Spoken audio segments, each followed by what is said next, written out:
Are you wishing the best speedrun video to start with? Man, the last 24 hours have been crazy. And in this case, that is absolutely true.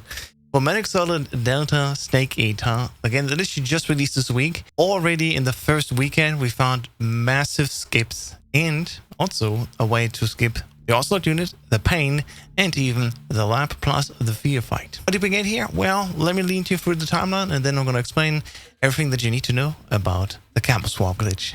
So on August 30th, speedrunners woke up and still were looking for more stuff to route through, theorize, and especially glitch hunters were interested, of course, in finding, hey, what else can we do? On PC, tools like the 𝐿𝐵𝐿 teleport mod here help us greatly to get to places where we normally could not and confirm if, for example, even load triggers are active in certain situations. That way, for example, speedrunners already found out that the Ocelot unit cannot be skipped. That way, speedrunners have already found out that from 𝐷𝐷 we cannot go into the swampland if you're in the Virtuous mission. Technically, though, we already knew if we find a way to get past the gate, that we can actually make it into the swampland and don't have to fight the Ocelot unit, thanks to this mod here. That's why Marlon on Saturday here posted a little document showing us what can we do and what we cannot do. Theoretically skippable were the 𝐷𝐷 gate, but only during Operation Snake Eater. The boss's ambush in theory could be skipped if you find a way to get past the cutscene trigger. Ocelot into cave would be neat, but already confirmed not possible so far. The pain skip was confirmed. And let's take a look at that first for today. It's actually something that has been done already in the PlayStation 2 version 5 years ago by Brazilian speedrunner glitch hunter 𝐴𝐿 here.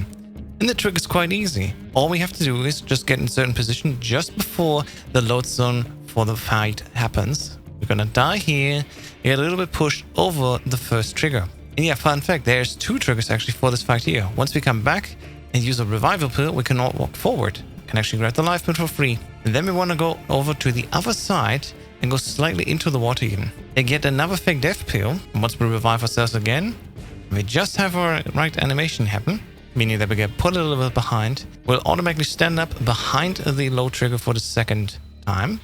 And effectively, we're in the water now, able to swim through the level and effectively, of course, also then skip the pain.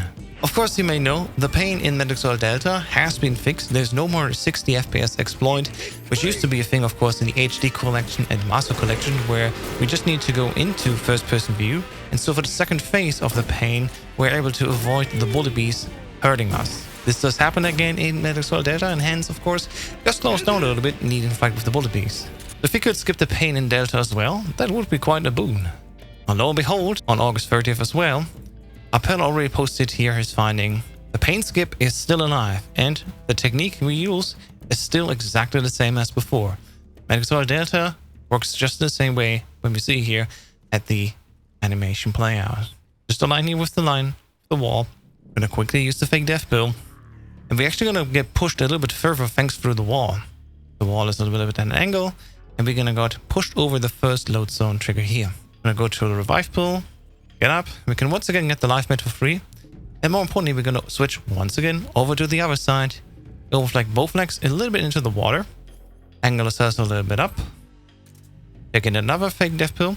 Once we get revived again, we stand up. Now we've made it past the second load zone trigger here. Ready to go on. Once again, we can swim down past the pain and leave the level like this. Alright, great. So the pain skip already confirmed. Let's go.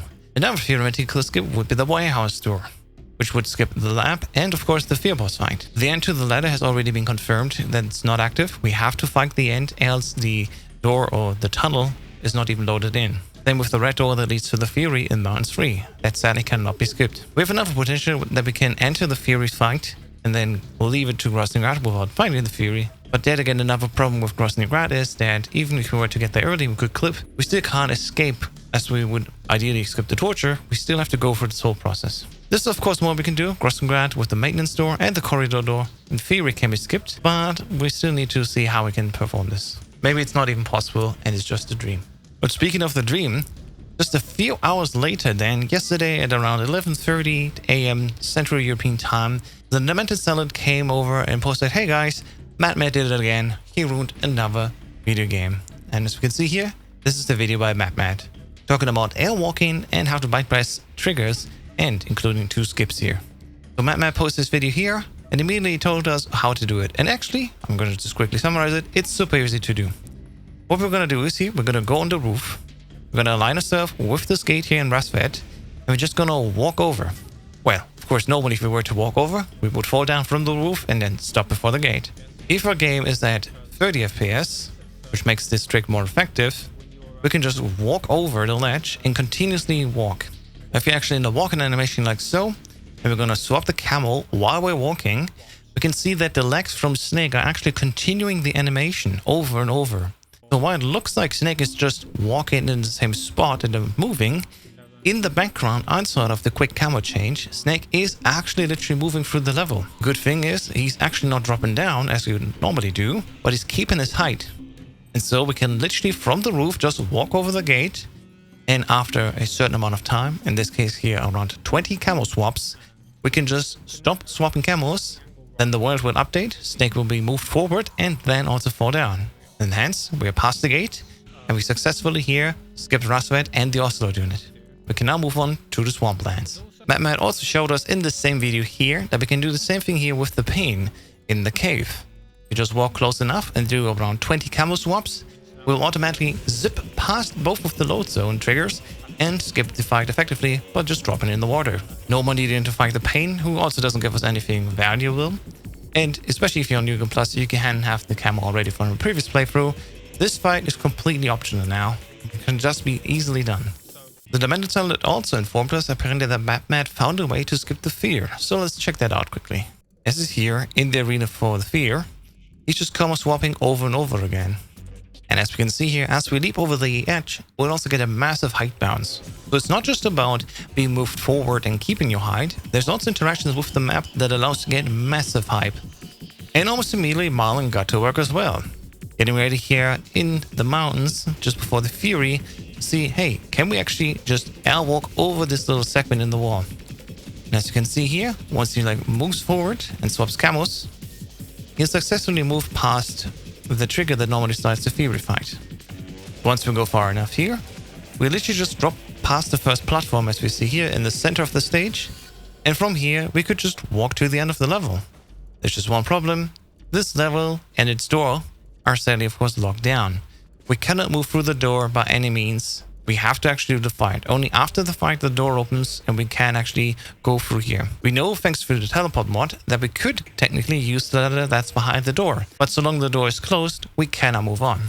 Metza joined the effort as well and showed us how on stairs also we can get massive height here thanks to camo swapping. He does it on top of the stairs here in 𝐻𝐻, and as we'll see here, after just a couple of camo swaps, he will jump up into the air immediately, getting an insane height. So not just only do we get pushed forward, but also we can get good height getting over certain objects. Here's the question, of course, what else could we jump over? Well, if you're here in these swamplands, I found out you can jump even over codec triggers, as we will see here. There's a little codec trigger right in front of us and a little trap. And in my initial testing here, just by swapping camos, I found out, oh, you get also a massive height boost here, while still going into the codec.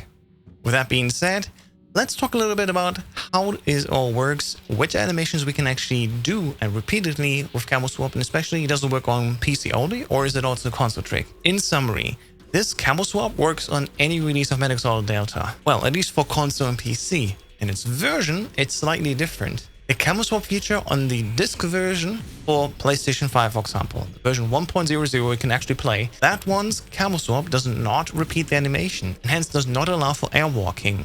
Only if you're in version 1.1, which we had day one release, of course, for the game, and the now latest update at the time of recording, 1.12, their airwalking like this with camo swapping actually works. And to repeat, it's super easy to do. You just need to push your left stick forward, and as you do, press D-pad up to go into the camo swap. From there, you can let go of the left stick and just do a couple of camo swaps back and forth. And you gotta make sure you swap between two different camos. It is technically possible to do the same camo over and over again, but the effectiveness is basically twice as good if you swap between two different camos back and forth. And of course, go also all the way from top to bottom in your 7 camo slots. It doesn't matter as long as you swap to a different camo after the initial one. Last but not least, this whole thing does not just work with walking, but also with crouch walking and even on crawling. It would also work with rolling, but rolling has certain limitations. As Matt showed in his original video, for rolling we need to go back to 60 FPS, where the trick is not as effective. At 30 FPS, the game behaves differently, as animations, as we found out, are really tied to the frame. If you ever unlocked your Metal Gear Solid Delta game on PC with a frame rate unlocker, you may notice things breaking, and seemingly this has the same effect here.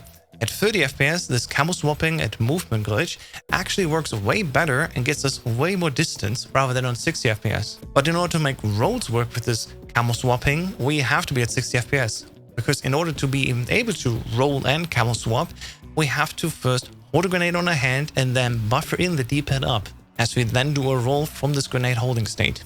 Unfortunately, this does not continue well, because the rolling animation is not even that effective with gaining distance, and also we can do a roll only until we're fully on the floor again, as we roll and immediately go prone on the floor and cannot do this over and over again. Meaning the range even of this trick with rolling is absolutely limited. With air walking, so just with the walking or crouch walking for example, it's unlimited distance. You just got to do it over and over again, however long you want, and you will get that distance. There's no theoretical limit in how much distance you can leap forward with this trick. Those are at least the most common questions we have here for the airwalking trick. There's a whole wiki article in the video description down below, which we're currently still feeding with more findings and information. So if you want to see what else has happened since the release of this video, check out the wiki in the first place. And of course, the Metal Gear Speedrunners Discord. All right, back again here. We actually want to see what is more worth it. The pain, should it be skipped with the fake death pill or with the camo swap? Well, in my testing, I found out the camo swap is definitely easier to be done. It does not have a certain failure rate depending on how well you can align yourself. I found that the fake death pill animation can sometimes just be off if you're not aligning yourself beforehand well, and then you're not even skipping and actually going to the fight, which is annoying.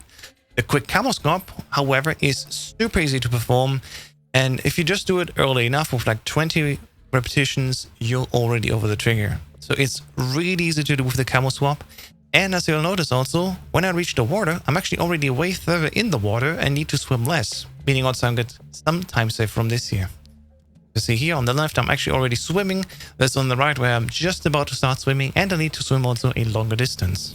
During my testing in the cave, I also found out about this here.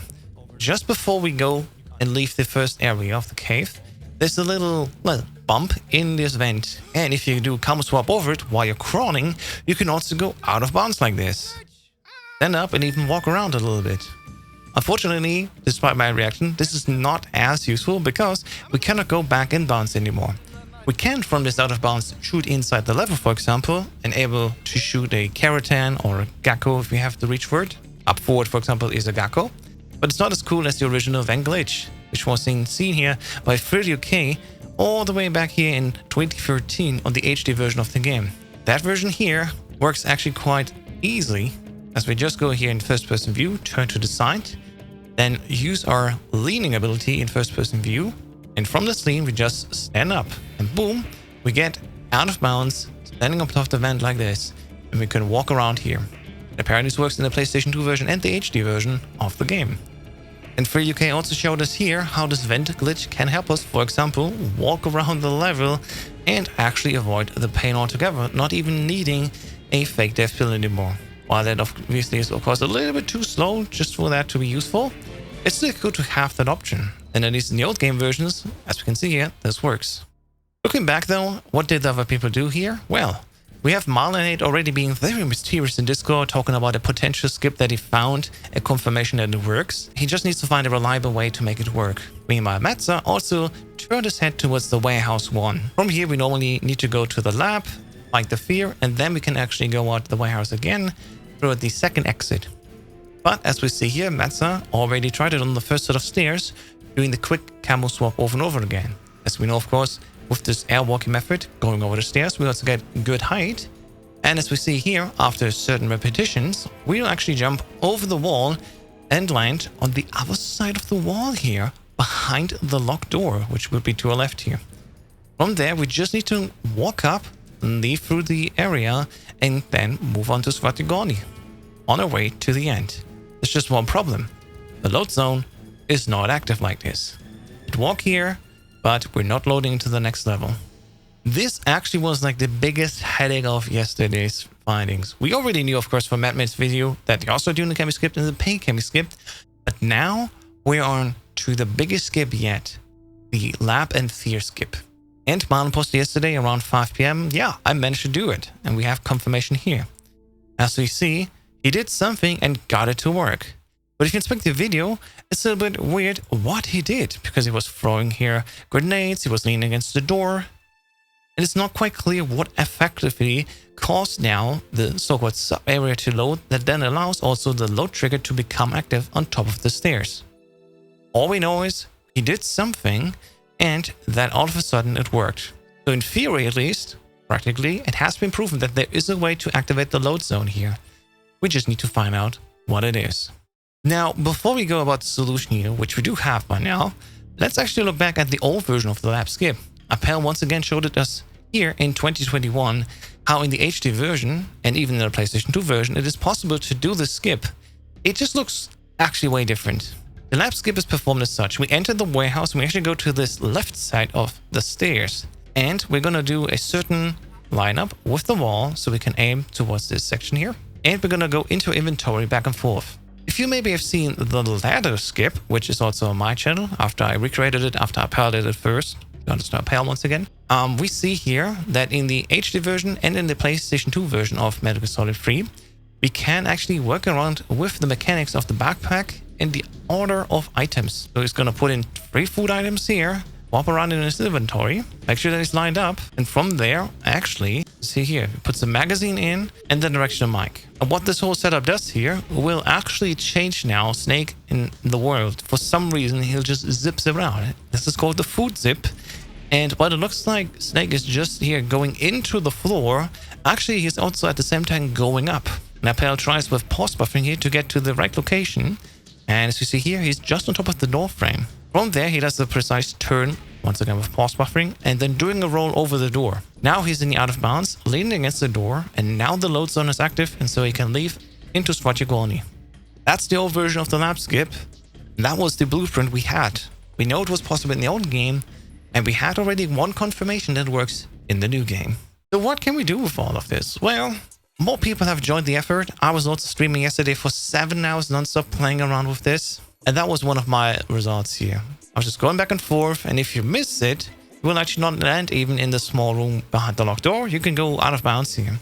And that's one of the special areas here of the warehouse. The warehouse actually in the out of bounds also has a walkable floor. Not many rooms in this game, in general, have a floor that you can walk around on when you're out of bounds. Normally you just fall to our death and literally hit a death barrier as a safety measure. But if you ever want to do it yourself and actually find yourself being in the backrooms, as 𝐶𝐻𝐻𝐿 confirmed here, have fun walking around and experiment a little bit. You could even like put your head into the wall a little bit and see behind the curtain how this game works and this level is set up. But then finally, in my chat here, Naked Snake came in and he sent me this video on PlayStation. He got the load zone to trigger as well. And we finally had another confirmation that it is actually possible to activate the load zone. Well, let's have a look here. As you can see, he's using a knife to hit against the door and using smokes as well. Throws some smoke like this and he tries to find a way to do some interaction here. We know also that the guards on the other side actually do something because they are also activating here and they even would alert on us. And all of a sudden, he just goes up to 𝐶𝐻𝐻𝐿 𝐺𝐻. Unfortunately, this video did not help too much yet. It was just one more confirmation, but we still don't know exactly what we needed to do. But at least we know maybe it's the knife or just the smoke. Finally then, after multiple tests and more people having successfully done it, such as for example DCT Speedy and more people like Revan07 who joined my chat as well. Hey guys, thanks for joining. We had Jaguar King come back here and he was also working on this trick. And he found out this here. What he did is just throw the smoke in the corner and then from here go away and up to the load zone. And finally it worked, it is active, and we can leave the level like this. So, after more testing and playing around, we finally found the final setup here, which led me to this video, which you probably have already seen here. A one-time full execution of the warehouse and lab skip.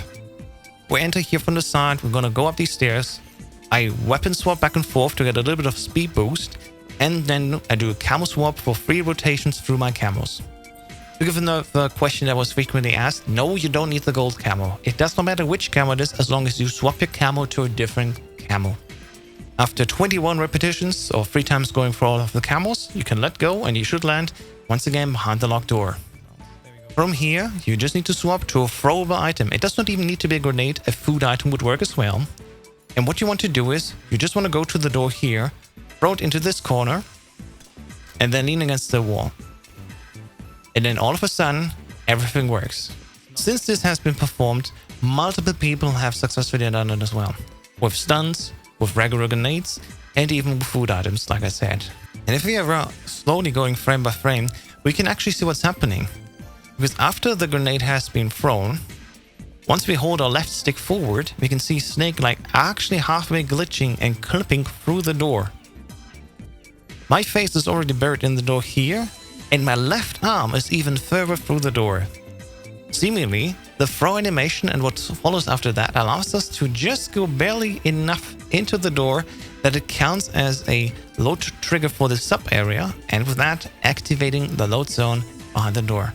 Because after this little clip through the door, once we go up, we're ready and can leave to 𝐿𝐻𝐻𝐿. And the same thing happened here with Jack as well. As you see, he just threw the grenade. It doesn't even matter which height he gets. As long as we throw a grenade like this into the corner, you can see how his hand was just clipping, and of course the whole arm as well, through the door, enough in to load this sub area.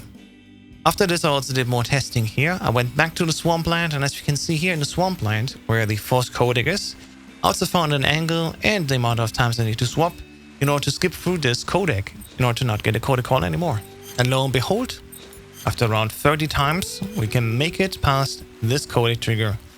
The fact that we get boosted over is thankfully not hurting us, and we can just move on to Bolchaya Pass. Now, of course, this is not worth it, but hey, for science sake, at least we can say this is also possible. Same with the 𝐻𝐻𝐿𝐻 self codec that we normally have here with Eva. If we just do around 15 swaps, we are safe enough that we can skip over the codec call and don't need to answer Eva. And as we can see, we're not even getting any height boost from that. We can just walk on and meet the end next.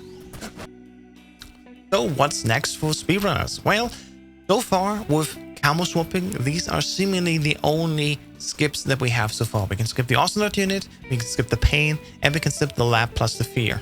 Now the discussion slowly begins like, is it even worth it? Well, within the first week of Metal Solid data coming out, of course, people are labbing a lot, and they need to find strategies that work, of course, reliably, across multiple difficulties, ideally even.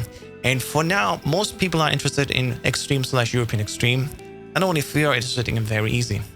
On Very Easy, if you skip the Ocelot unit, not meeting the Ocelot unit, which would normally have us miss the M19, the Mark 22, and the Scientist uniform, that's fine, because we still always have the Easy Gun in our inventory. The Easy Gun will be allowed for just a very easy difficulty because it's part of the base inventory. The Easy Gun, of course, is not allowed for high difficulties. At least it wasn't in the Legacy Metal Solid 3 speedrun leaderboards. And I would assume that same case will also happen for Metal Solid Delta, that the Easy Gun as a special item will not be allowed for anything that's not very easy. And there, missing out on the Mark 22 is actually a huge downside. So anyone who's running Easy, Normal, Hard, Extreme, and European Extreme probably won't even do the Ocelot unit skip, as it's still worth it doing this fight and getting the Mark 22 from that. However, the pain skip, at least, that seemingly is free, and especially the higher the difficulty goes and the harder this fight is, the more reasonable it may be to just use the quick camo swap to skip past this fight. Which opens, of course, discussions as like, hey, should we have an any % category and a glitchless category? Or should we maybe go the route that Metal Solid 1 did, where in Metal Solid 1, we have a huge any % category where we can skip a lot of the bosses, and we have an all bosses category, which is basically the opposite. There's still glitches in both categories, but in any % we skip and do everything we can to skip everything. And in all bosses, we skip a lot of things, but not the boss fights, which are mostly the more fun things to do anyway in a speedrun. And I see for at least Metal Solid Delta, this is where the categories will go. The community is still under discussion, what to do with that, how the board should look like, but just from my personal experience and what I would guess will happen is there will be at least an any % and an all bosses category. I'm not sure if people actually want to do a glitchless category as well, but who knows. If there's enough people there to actually want to make it happen, it just takes one runner to say, hey, I made a glitchless run. Do we make that a board? If enough people say, sure, then it can happen. Maybe you are the person out there who says, I want to make glitchless a thing. be our guest, join the Discord and start the discussion. As to for the lap skip, now this is a special case.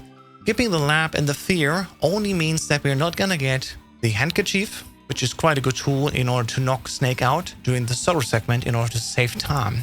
On lower difficulties, it takes much longer to skip the solo in this fight, because we have to die as quick as possible in the solo fight in order to be revived again and then continue on. On higher difficulties, it doesn't even matter. Basically, we just shoot our feet with the RPG, and on Extreme and European Extreme, we instantly die, can revive again, and then move on from the solo. The other item that we're missing out, though, is the Sig Spray. If we're not going into the lab anymore, the Sig Spray is missing, because it's the only location where we can get this. And that is a key tool for Extreme and European Extreme runs, because it's so easy with the Sig Spray to quickly knock out guards on our way. At least in the Metal Gear Solid 3 Legacy speedrun, we used it a lot. On our way to the end, we used it versus the end, and even after the end in the mountains area, the Sig Spray is the key tool to use. Without the Sig Spray, the lap skip already looks less favorable to those runners that high, especially on higher difficulties, which maybe actually makes it more difficult to do a non-all bosses category run versus doing extreme all bosses. I wager there will be clearly favorites for both of these versions of categories, and especially depending on which end of the difficulty people will run in, it will be more exciting or less exciting to participate in these leaderboards. But again, nothing like that has been settled yet. It's still under discussion. Who knows what the community will decide? I will leave it open for them, of course, and will wonder myself what they will actually do.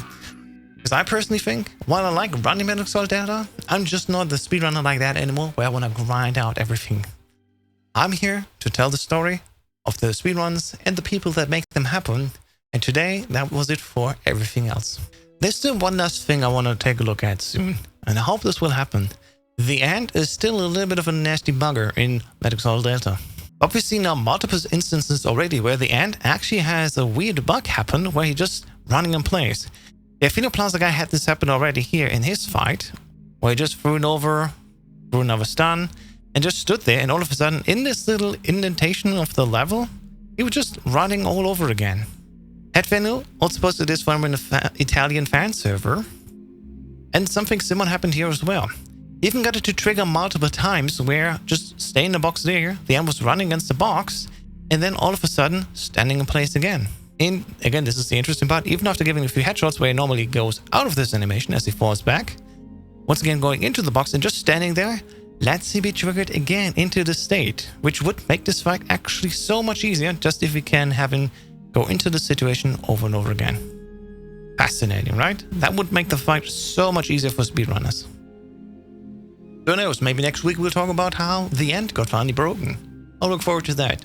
Until then, have fun, people. Hope you enjoy the game and especially your weekend, and I'll catch you all in the next video. Bye-bye.